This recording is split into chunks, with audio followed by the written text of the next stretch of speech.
para a gente começar é na questão da definição de ensino híbrido, né? Porque sala de aula invertida é um dos modelos de ensino híbrido. Quando a gente fala de ensino híbrido, híbrido é uma palavra que ela tem muitos significados, né?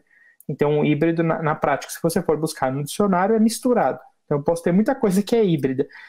Mas quando a gente fala de ensino híbrido, a gente está falando de algo que vai para além da mistura, né? Além da mistura do presencial e do online, além da mistura do offline e do online. A gente está falando da integração. A gente está falando de um processo que vai reunir alguns modelos, né? Não é de fato uma metodologia única, porque são vários modelos de aplicação, mas é uma modalidade de ensino e você tem esse processo de integração que é muito importante, né? Então, é importante você conectar aquilo que o aluno vai fazer online, aquilo que ele vai fazer presencialmente ou hoje sincronamente, né? Se a gente for considerar esse momento de ensino remoto.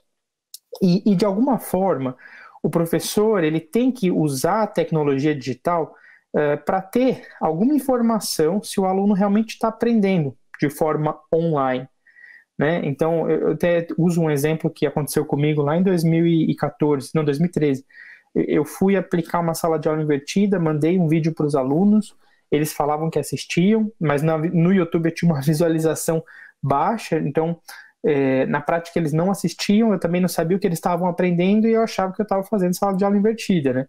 E de fato a gente precisa se preocupar muito com isso, né? Então, com o que eu mando, como é que eu vou receber alguma evidência se de fato o aluno aprendeu usando esse recurso, para aí a gente poder integrar com aquilo que vai acontecer na sala de aula ou com aquilo que vai acontecer numa videoconferência. Então, o híbrido ele tem muito essa relação, é importante que a gente pense nisso, para não ficar muito, né, nessa fala superficial hoje, que está aparecendo muito na literatura, né, de que se você misturar um recurso digital na sua aula, você já está fazendo ensino híbrido, e pelos autores que a gente considera, não. Tá? Então, um dos autores que a gente usa bastante é o Michael Horner e o Staker e o Christensen, do Clayton Christensen Institute, que eles têm uma obra chamada Blended. E esse livro ele é muito interessante porque ele fala um pouco de como é que esses modelos híbridos acontecem na prática, né? Porque o ensino híbrido ele não nasceu ensino híbrido, na verdade ele vem de uma pesquisa onde esse grupo começou a visitar algumas escolas e eles perceberam que essas escolas usavam alguns modelos parecidos. E esses modelos é que eles tentam trazer no livro, né? Não para que a gente siga eles, né, como um passo a passo, mas para uma inspiração, para a gente entender, porque na prática, às vezes a gente fala dessas questões, mas fica muito difícil de entender como é que isso acontece na sala de aula, como é que isso acontece numa organização de uma instituição de ensino.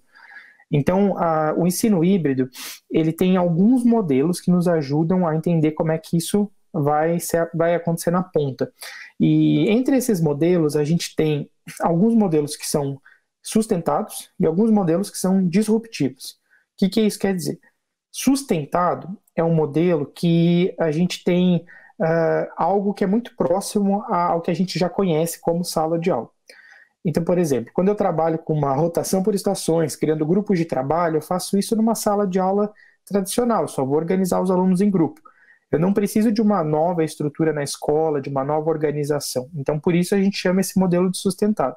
Se eu pegar um outro modelo, por exemplo, como o virtual enriquecido, ou flex, né, aqui esses em cima, o 2, o 3 e o 4, eles são modelos que dependem de uma nova estrutura, né, uma estrutura de horários, uma estrutura de profissionais dedicados, uma estrutura que ela é disruptiva, que ela rompe o padrão do que a gente conhece na educação. Né? Se a gente for para um campo fora da educação, a gente pode usar, por exemplo, o caso do Booking e o Airbnb, né? Tudo bem que agora não são bons casos para se falar, né, de empreendimento por conta do momento, mas eles são um bom exemplo dessa ideia de disruptivo e sustentável.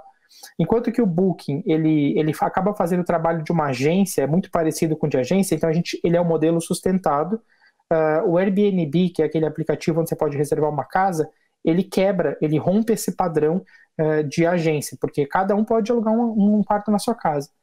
Então, esse modelo, ele é um modelo disruptivo. Tá? Então, ele é um modelo que quebrou o padrão. Então, essa é uma ideia um pouco, e na educação a gente está falando um pouco disso.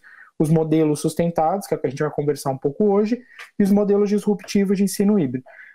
Esses modelos sustentados, então, para a gente é muito interessante como professor, porque a partir deles a gente consegue entender como é que eu consigo fazer algumas mudanças sem necessariamente mudar tudo que a gente conhece de educação. E é lógico que essa mudança ela vai ter que ser sustentada para chegar numa inovação maior. Então é muito importante também que não seja uma prática isolada, mas seja de fato um projeto de implementação que vai passando por esses modelos mais sustentados para chegar assim no modelo mais inovador e com um objetivo, né, um porquê de se fazer essa mudança.